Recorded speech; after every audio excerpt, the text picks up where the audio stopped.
The Bohr model the electron of hydrogen atom, Bohr model में electron है hydrogen atom का, move in a circular orbit, hydrogen का जो first orbit होता है उसे सर्कुलर माना जाता है और उसके अंदर उसकी रेडियस जो दी हुई है अपने को 5.3 इंटू 10⁻⁻11 मीटर एंड स्पीड दी हुई है इलेक्ट्रॉन की 2.2 इंटू 10⁻6 मीटर पर second.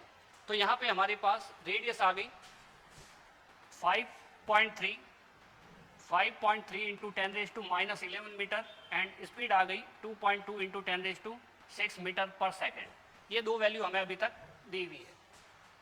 Determine its frequency and current, मतलब फ्रीक्वेंसी अपने को निकालनी है, फॉर्मूला चाहिए उसका, और हमें चाहिए फ्रीक्वेंसी एफ कैलकुलेट करनी है और चाहिए करंट आई, वो कैलकुलेट करनी है। तो सीधी सिंपल सी बात है कि फॉर्मूला क्या होता है, वेलोसिटी के लिए फॉर्मूला होता है डिस्टेंस अपॉन टाइम और वेलोसिटी का फॉर्मूला होता है 2 pi are upon capital T. देखते हैं कैसे। सर्कुलर ऑर्बिट इस टाइप से होगा, रेडियस उसकी मान लो सपोज स्मॉल आर है, आर की वैल्यू दी हुई हमें मीटर में, और ये सेंटर इसका ओ है। अगर इलेक्ट्रॉन मूव करेगा तो इस पाथ पे मूव करेगा और ये इसकी टोटल सर्कमफ्रेंस है। एक चक्कर में जो लगा टाइम है वो टाइम पीरियड के बराबर कैपिटल टी होता है और जो सर्कमफ्रेंस है उसका फॉर्मूला 2 पाई आर होता है और वेलोसिटी डिस्टेंस अपॉन टाइम। तो 2 पाई आर वेलोसिटी v की वैल्यू दी हुई है, r की वैल्यू दी हुई है, t की वैल्यू निकाली जा सकती है। तो t इक्वल टू हो गया 2 पाई आर अपॉन वेलोसिटी नीचे आ जाएगी। अगर हम फ्रीक्वेंसी निकालना चाहते हैं तो frequency t equal to 1 upon F होता है।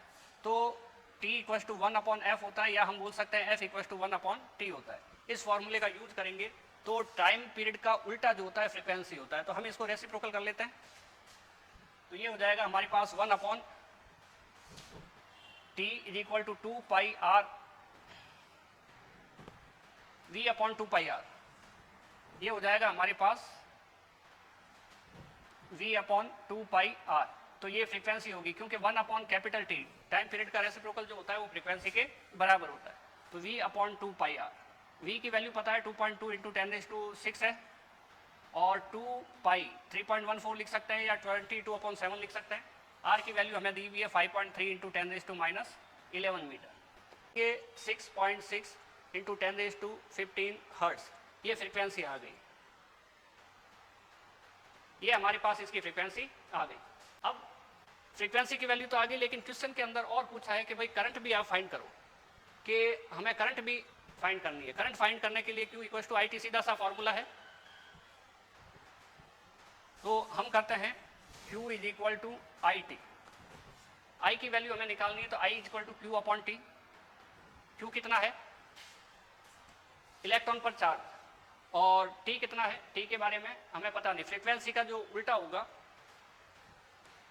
ये जो फ्रीक्वेंसी है इसका अगर हम उल्टा करें तो टाइम पीरियड आ जाता है। अगर यहाँ से T निकालें तो 1 अपॉन एफ होता है। तो हम इस टर्म में लिख देते हैं इसको। तो I इक्वल टू क्या होगा, Q इंटू एफ लिख सकते हैं। तो Q की वैल्यू 1.6 इंटू 10⁻⁻19 कूलम हो जाएगी और F की वैल्यू हमारे पास आई है 6.6 इंटू 10⁻15, 6.6 इंटू 10⁻15। अब I है तो एम्पियर में आएगा, तो हम करते हैं 1.6 इंटू 6.6 इंटू 10⁻⁻19 और प्लस 15 यानी कि माइनस का 4।